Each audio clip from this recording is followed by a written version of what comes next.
The hallway was full of noise, laughter, and footsteps, but no one saw her. Again, Bae Soo-ah stood pressed against the lockers, hugging her books to her chest as a group of girls brushed past her like she did not exist. She was used to it.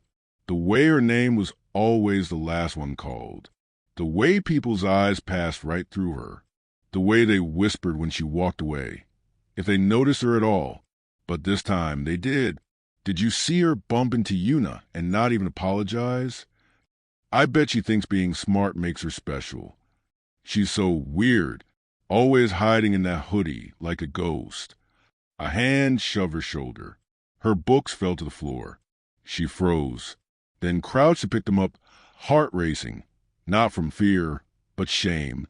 That was when it happened. A loud, lazy voice behind her cut through the noise. "Hey!" The hallway went silent.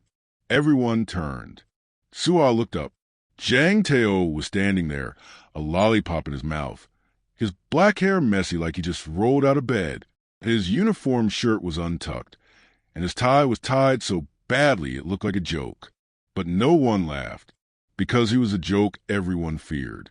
The school's most notorious bad boy, king of detention, master of skipping class. He once broke a vending machine because it ate his coin. He once got suspended for smoking on the roof. Twice. And now, he was looking right at her. He clicked his tongue. "Is that really how you treat my girlfriend?" Gasps spread like wildfire. Soo-ah's breath stopped. The bullies froze. One of them stammered, "W what?" Tae-oh strolled forward, kicking her book gently toward her, then knelt beside her.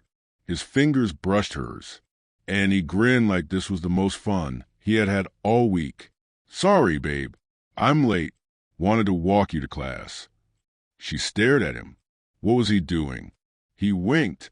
"Play along." The hallway buzzed with whispers. Soo-ah's voice barely came out. "What are you doing?" He stood up, still grinning. "Saving you. You can thank me later." He draped an arm over her shoulder. She stiffened. His hand was warm. His scent, a mix of mint gum and something like gasoline, hit her nose. People were still staring. "See you later," he told the girls who bullied her, voice like velvet laced with threat. And then he pulled Soo-ah down the hallway, past rows of lockers, past eyes wide with confusion. He did not let go until they turned the corner and reached the empty stairwell behind the library. Soo-ah jerked away. "Are you insane?" Tae-oh laughed. "Not insane. Just bored. That was fun. That was reckless. Now everyone thinks." He leaned against the wall, folding his arms. "That you have a boyfriend? Good. Those girls will back off now." She stared at him, breathless. "But why would you help me?" He shrugged. "Because you look like you needed it. And because—" His eyes flicked to hers, something unreadable flashing in them. "You're interesting." That was the first time someone had called her that, ever. Later that day, she found him again, this time behind the gym, tossing pebbles as soda can. She took a deep breath. "Toe." He looked up. "Oh, you missed me already?" She ignored the flutter in her stomach. "I have a proposition." His eyebrow rose. "That sounds serious." "I want you to pretend to be my boyfriend." The pebble missed the can. "Say what now?"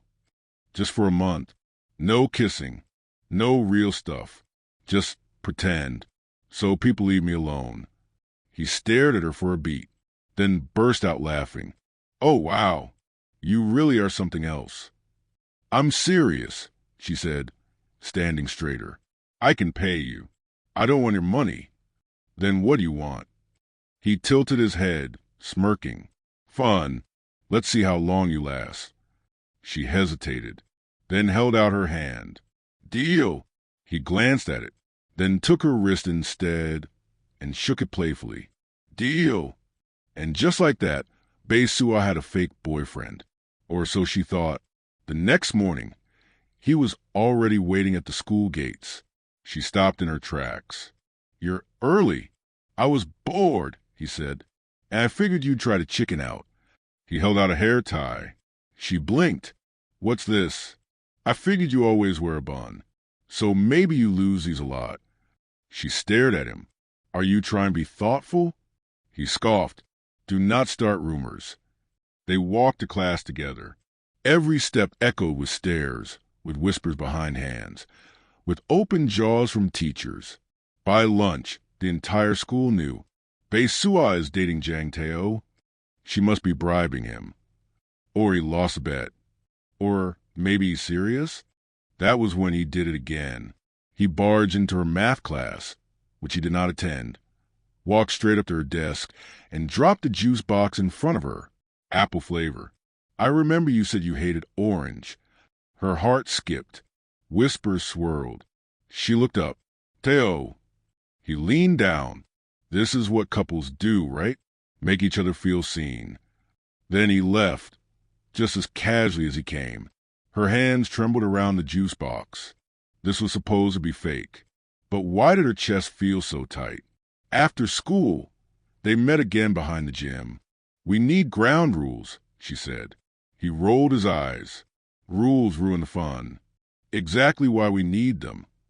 She pulled out a small notebook. He laughed. You made a rule book? Number 1, no real feelings. Number 2, no touching unless necessary. Number 3, no interfering in each other's personal lives. He reached over and scribbled a 4th. Number 4, no falling for me. She frowned. That's basically the same as number 1. Then you'll have no problem keeping it. Her heart stung. Why did that hurt? He looked at her. What about your reason? Why are you doing all this?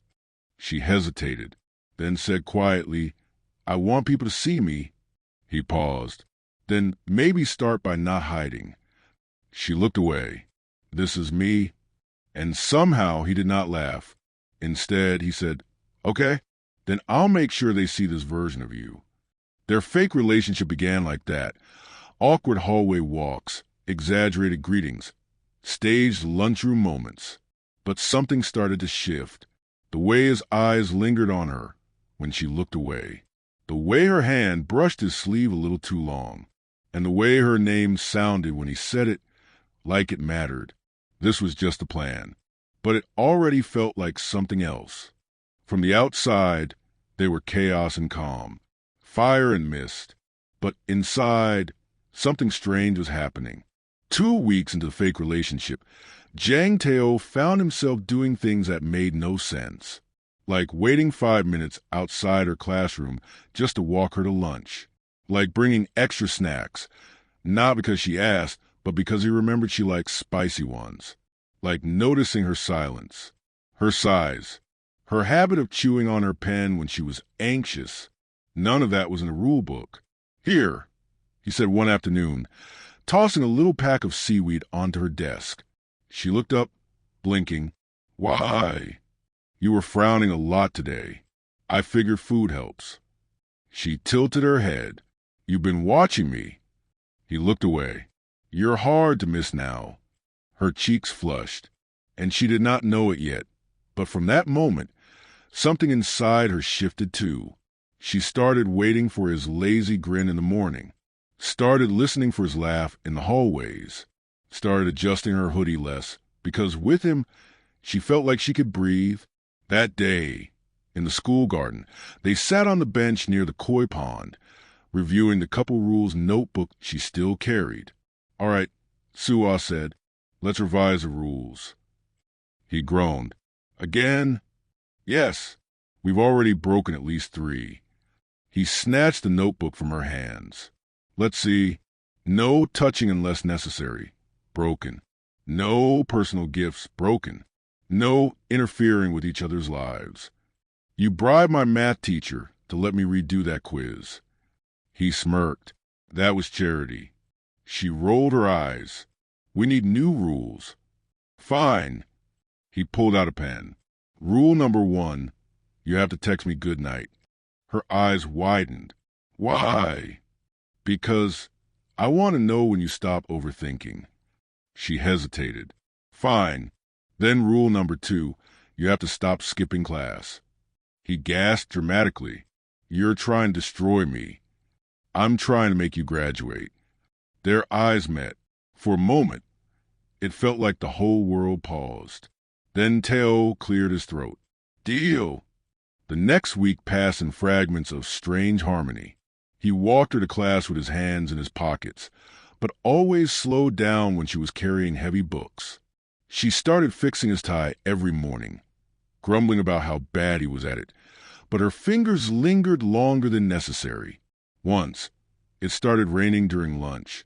Without a word, he stood and placed his jacket over her head before walking into the downpour. "Are you stupid?" she shouted after him. He turned, soaking wet, grinning. "Probably, but you're dry, aren't you?" She hated how her heart reacted. It should have stayed fake. But then came Jun-suk. He was soft-spoken, smart, class president, the kind of guy teachers adored and parents hoped for. He had never spoken more than 5 words to Soo-ah until she started walking with Tae-oh. Now, Jun-suk would smile at her in the hallway, sit near her in the library, ask her things like, "What book are you reading? Did you draw that in your notebook? I didn't know you liked astronomy." He was kind and normal, and it drove Tae-oh absolutely insane. At first, Tae-oh played it cool, shrugged, laughed, but inside, something ugly stirred. One afternoon, he found Soo-ah alone on the rooftop, the place they started meeting when things got too loud downstairs.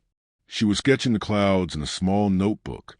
He stood silently for a moment, watching her pencil move, then said, "You know he likes you, right?" She looked up. "Who?" "That pretty boy president." She closed her notebook. "We're just talking. Talking is how it starts." She frowned. "Are you jealous?" He scoffed. "No. Why would I be jealous of someone who wears polished shoes?" She raised an eyebrow. "You are." "Am not." "Are." He stepped closer. "Even if I was, it wouldn't matter. This is fake, remember?" Her smile faded. "Sometimes it doesn't feel fake." He stared at her. The wind tugged her hair loose from a bun. He reached out, slowly, and brushed a strand behind her ear. Her breath hitched. For a second, everything went still. His hand lingered. Then he leaned in, eyes dropping to her lips, just a few centimeters more, and stopped, pulled back, fast, like he had burned himself. I should go." And he was gone before she could say anything. The next day, he avoided her, skipped the morning walk, ignored her messages. And then she saw it. Jun-suk and Tae-oh standing behind the gym, talking, no arguing. She stepped closer. "She's not yours," Jun-suk was saying. "So stop acting like you own her." Tae-oh shoved his hands in his pockets. "She's not yours either." "I respect her." "Yeah? Then stop using your perfect smile like a fishing hook. I'm not playing with her." Tae-oh's voice turned cold. "Neither am I." Soo-ah's heart pounded. They both turned as she stepped into view. The tension in the air was thick. Jun-suk gave her a small nod. "Be careful who you let into your heart, Soo-ah," and walked away. She turned to Tae-oh. "What was that?" "Nothing." It didn't look like nothing. He looked down, then finally met her gaze. "I don't like seeing you with him." "That's not your call to make." He exhaled, frustrated. "You don't get it." "Then explain it." But he didn't. He just walked away again. That night, she did not text him good night. He stared at his phone, thumb hovering over her contact, deleted the message before sending. Meanwhile, she stared at her ceiling, wondering what this all meant. This was supposed to be fake, but it was starting to feel dangerously real. The silence between them grew louder than any fight ever could. For the first time since the plan began, Soo-ah walked to school alone. No lazy smirk waiting by the gate. No shared snacks. No stolen glances. Just a familiar invisibility she thought she had left behind. But now it felt worse than ever, because she knew what it was like to be seen. In the classroom, she felt his eyes on her. But when she turned, he looked away.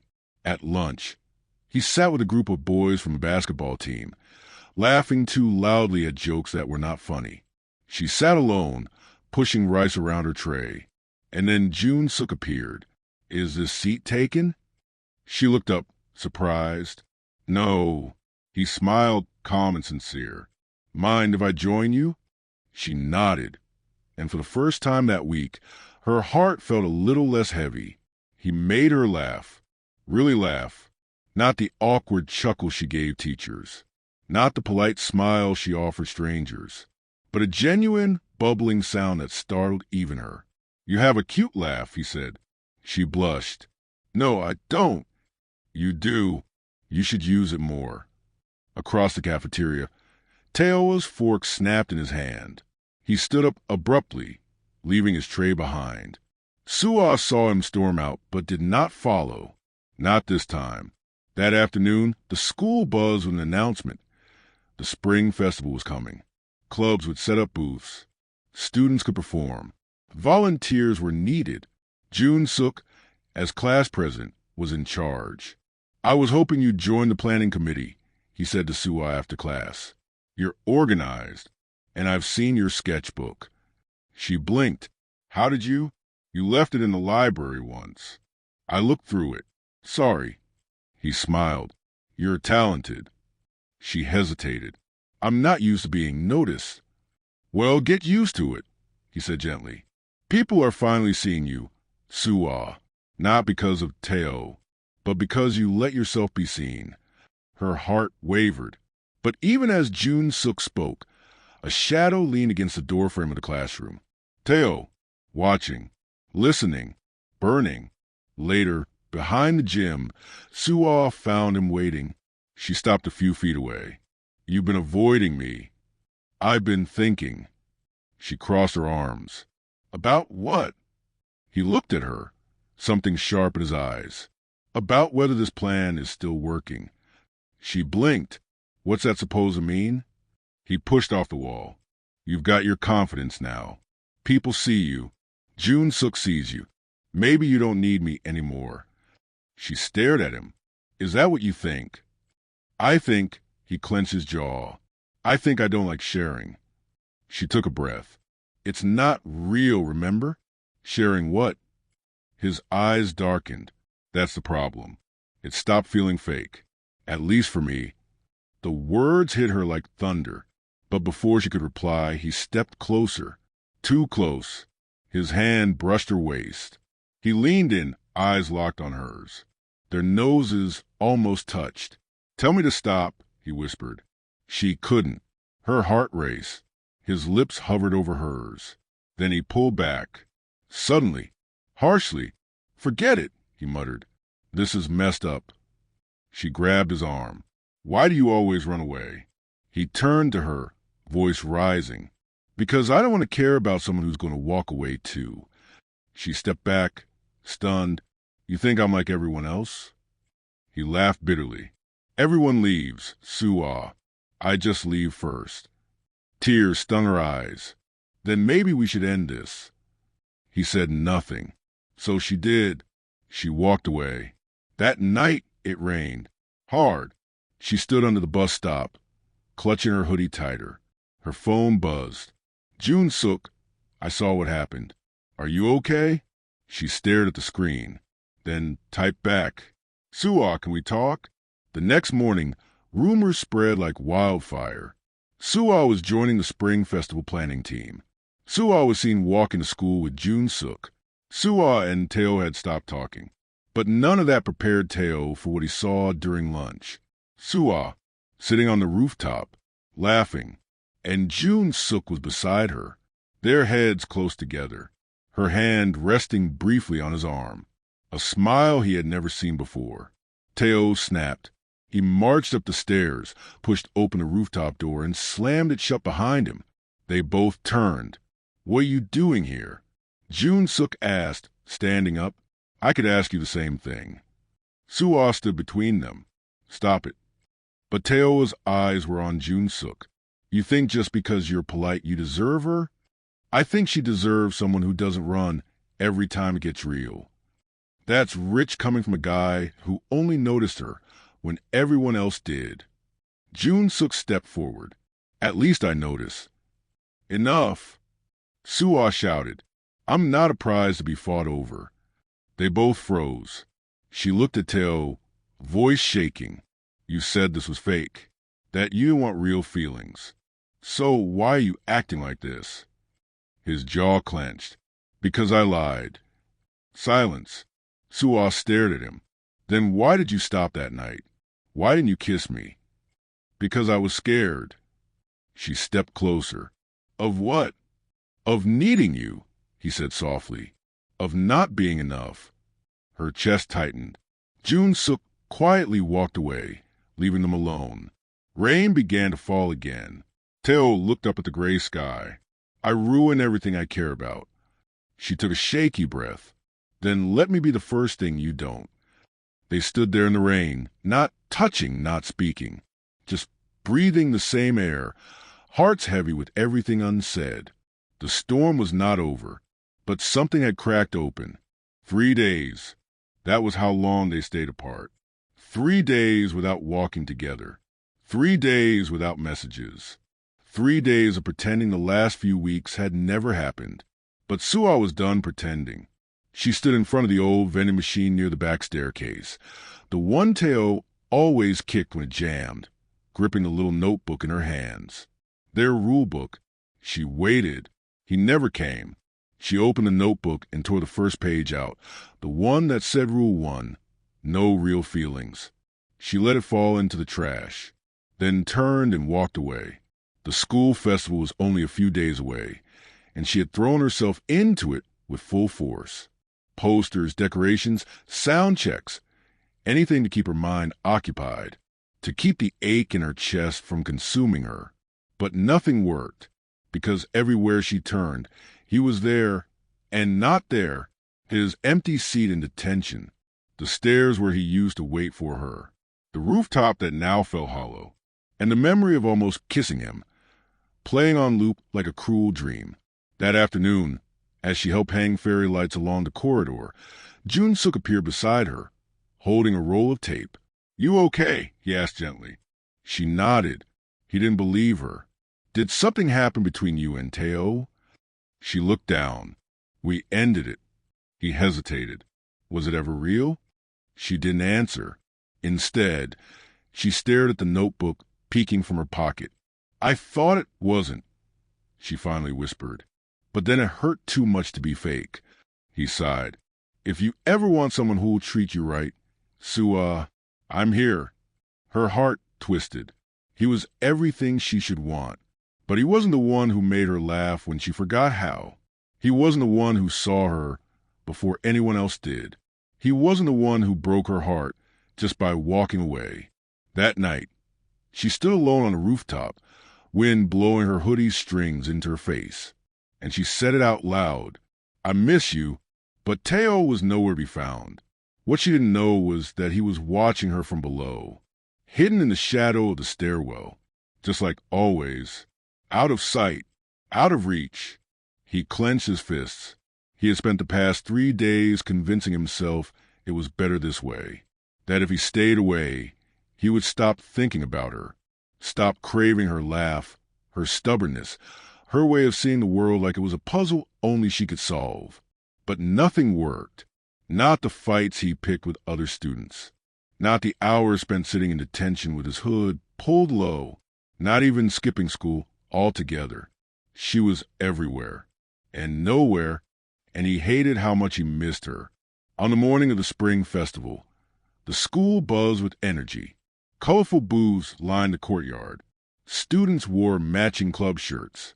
Music echoed through the speakers. Soo-ah was everywhere, directing volunteers, arranging displays, fixing last-minute disasters. But her smile never reached her eyes. At the art booth, Jun-suk placed a small folded piece of paper beside her bag and walked away. She found it later, just before sunset. Even if he doesn't come back, you're still more than enough. You always were. Tears pricked her eyes. She folded the note and placed it in her pocket. As the sky turned amber, she stood at the festival gate, watching the crowd. Then she saw him, walking toward her, hair brushed back for once, uniform buttoned properly, and wearing something so out of place it made her heart skip. A hoodie, gray, soft, almost identical to hers. The kind she always wore. He stopped in front of her, out of breath, holding something behind his back. She couldn't speak. He finally did. I wasn't going to come. She blinked. Then why did you? He pulled out the old notebook, their notebook. She gasped. I found it behind the gym, he said. You left it there. You tore out the first page. Her voice trembled. I was done pretending. He smiled, but it was soft. Real, not cocky or teasing. So am I? He looked down at his hoodie. I wore this because I thought maybe if I dressed like you, I'd finally understand how you hide so well. But I still couldn't. He stepped closer. Because ever since you came into my life, I stopped hiding too. Her breath caught. He held out the notebook. I rewrote the rules. She took it, hands shaking. The first page read, Rule 1. If we're pretending, let's pretend forever. Rule 2. Or maybe let's just be real. She looked up at him. His eyes were shining. I was scared, Soo-ah. Scared of needing someone. But I already need you. And it's the first thing that doesn't feel like a weakness. She took a step forward. And I was scared no one would love me unless I changed. But you saw me. Hoodie bun, silence and all. He smiled. I saw you. Then he leaned in, and this time he didn't pull back. He kissed her, gently, fully, in front of everyone. The lights of the festival shimmered around them. The music faded. And for a moment, the whole world went quiet. When they pulled apart, he rested his forehead against hers. No more fake rules, he whispered. She smiled, tears in her eyes. No more running away. And just like that, the bad boy and invisible girl stopped pretending. The Monday after the spring festival, everything had changed. People stared at them as they walked down the hallway together. But this time, it was different. Not like before, when curiosity buzzed over an odd pairing. This time, it was all Bae Soo-ah, the invisible girl in hoodies, walked beside Jang Tae-oh with her head held high. And Jang Tae-oh, the school's legendary troublemaker, looked at her like she was the only thing that ever made sense. No one knew what they had been through. No one knew how close they came to walking away. But they knew one thing now, it was real. Even the teachers stopped trying to separate them. You're distracting each other, one scolded. Soo-ah just smiled and said softly, then maybe it's the first distraction that saved us both. That day, during lunch, they sat under the cherry blossom tree near the back of the schoolyard. It had just started blooming again. Tiny pink petals drifted down around them like confetti. Tae-oh lay on the grass with his head in her lap, eyes closed. I haven't gotten detention in 4 days, he murmured. She laughed. Are you bragging or complaining? He opened one eye. Both. She brushed a petal off his cheek. Do you regret it? Saying yes to the plan? He turned to face her fully. I regret not saying yes sooner. She looked away, but he gently pulled her gaze back. No more hiding, Soo-ah. Her voice was barely a whisper. Okay. But the story was not finished yet, because rumors, like emotions, have a way of coming back around. One of the seniors spread a post on the school's anonymous message board. I heard the bad boy only pretended to like her because of a bet. It exploded in minutes. Dozens of comments, photos of them together, speculations, ugly jokes. Soo-ah saw it during literature class. Her hands trembled so hard she dropped her phone. Tae-oh was not in class that day. And just like that, the fear crept back in. Was it ever real? After school, she walked alone to the rooftop, clutching the rule book to her chest. He found her there, minutes later, panting slightly from running. You saw it, he said. She nodded. Why weren't you in class? I was trying to find out who posted it. She looked at him, hurt. Was it ever a bet? His face twisted in pain. No, never. But that's what people think. I don't care what they think. She stepped back. But I do. Because for a long time, I thought no one could ever like me unless it was fake. Unless it was a favor. A joke. His voice cracked. Soo-ah, I need to know this is real, Tae-oh. Not just something that made you feel less alone for a while. He walked to her, slowly, deliberately, and held out something. A brand new hoodie. Gray, just like hers. But this one had something stitched on the sleeve. Small, hidden, but there. It said, Bae Soo-ah. She blinked. What is this? He swallowed. My apology. And my promise. Then he pulled something else from his backpack. A microphone. She gasped. Tae-oh, where are you? Tonight, auditorium. You're going to hear what's real. Before she could stop him, he was already gone. That evening, the auditorium buzzed with noise. Every student was there. It was supposed to be a rehearsal night for the Spring Festival recap video. But Tae-oh had hijacked it. The lights dimmed. He walked on stage. No jacket, just a hoodie with her name on the sleeve. He adjusted the mic. Face serious, eyes scanning the room until they landed on her, frozen in the second row. This will probably get me suspended, he said. Laughter rippled across the audience. But I don't care.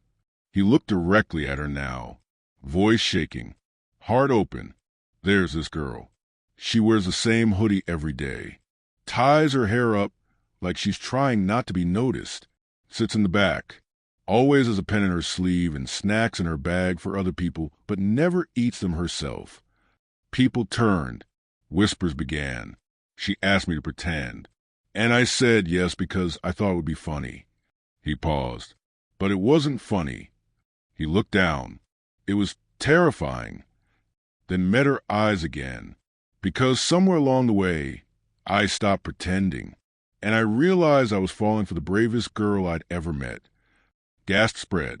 She doesn't need me to protect her. But I want to.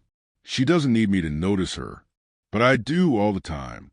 And when I look at her, I don't see a quiet girl in a hoodie. I see the person who taught me that needing someone doesn't make you weak. It makes you real. Silence filled the room. Then he smiled, soft and trembling. So yeah, I'll keep pretending. That I'm the kind of guy who deserves her. And maybe if I pretend long enough, it'll become true. He took off the hoodie and held it up for everyone to see her name stitched in. And then he stepped down from the stage, walked to her seat, and held out his hand. She stood, slowly. The auditorium was dead silent. She took his hand and whispered, "No more pretending." He smiled, "No more hiding." And right there in front of the whole school, he kissed her again, this time with nothing fake between them, just two hearts, finally finding the truth they had been too scared to say out loud.